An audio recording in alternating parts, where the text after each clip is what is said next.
Grab your popcorn and find your seat. While a few lost reels, missing newspaper archives, mean we don't have every single frame of the story, we've pieced together a blockbuster history of cinema in London, Ontario. From the golden age of drive-ins to the high-tech VIP lounges of today, here is the timeline of London's silver screens. The 1960s, new roads and name changes. The decade of transition saw old favorites making way for the modern era. 1960, as the new expressway roared to life, the Star Top Drive-In rebranded as the 401 Drive-In to catch the passing traffic. 1961, the final curtain fell for the Savoy Theatre.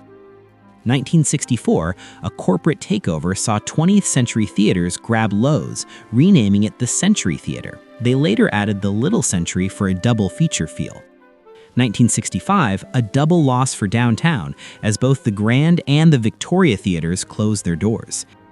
1966, the Park Theatre went big screen by installing Cinerama just in time for the epic The Battle of the Bulge.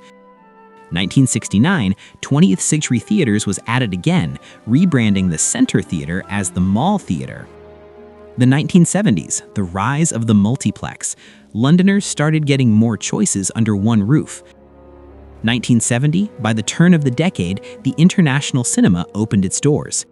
1971, Canadian Odeon entered the chat, opening the Westmount Cinemas 1 and 2. 1974, doubling down, the Odeon Theatre reopened as a twin cinema, while the New Yorker Theatre made its debut.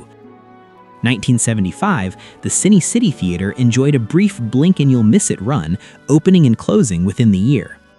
1976, the Mustang Drive-In doubled the fun with a second screen, while Famous Players launched the Arcade 3 cinemas. 1979, the Famous Players Capitol Theatre got a makeover and reopened with 2 screens. The 1980s, market battles. The mid to late 80s were a whirlwind of construction and closures. 1986, Famous Players turned the Arcade 3 into the London Muse, expanding the site to a 6-screen powerhouse. 1987, a busy year. Cineplex Odeon opened the Huron Marketplace Cinemas on April 7th. Meanwhile, Famous Players pulled the plug on both the 401 Drive-In and the Mall Theatre. 1989, Cineplex Odeon upped the ante on August 17th with the 6-screen Galleria Marketplace. The 1990s, a changing of the guard. The early 90s saw a massive out with the old movement, followed by some serious tech upgrades.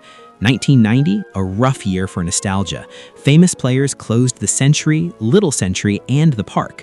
Cineplex Odeon closed the Highland on August 16th, and Odeon 1 and 2. Even the International Cinema and London Muse 3 faded to black. 1991. The sun set on the Twilight Drive-In.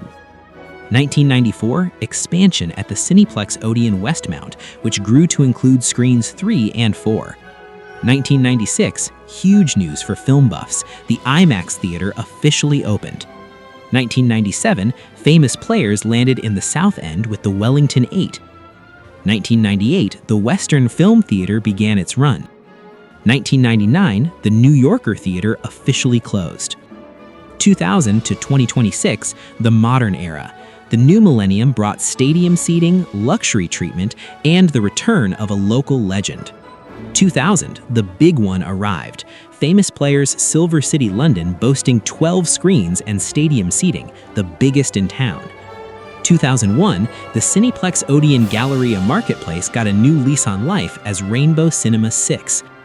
2002, the Famous Players Capitol 1 and 2 closed for good. 2004, the Highland Theatre made a triumphant comeback, reopening its doors to moviegoers. 2005, a blow to the big screen. The Western Fair IMAX closed on November 30th. 2008, Cineplex Entertainment closed the Huron Marketplace 5. 2009, luxury arrived. The old Sixplex at Westmount was replaced on May 8th by the new Westmount Cinemas, featuring 11 screens, including 4 posh VIP rooms. 2011, Cineplex Silver City brought the Max back by adding an IMAX screen. 2016, Rainbow Cinemas transitioned again, taken over by Imagine Cinemas and renamed City Plaza. 2022, the Western Film Cinema officially closed. Note, as we look toward the future of 2026, London's cinematic landscape continues to evolve, proving that while theaters may change names or locations, the city's love for the movies never fades. Thanks for watching and subscribe for more.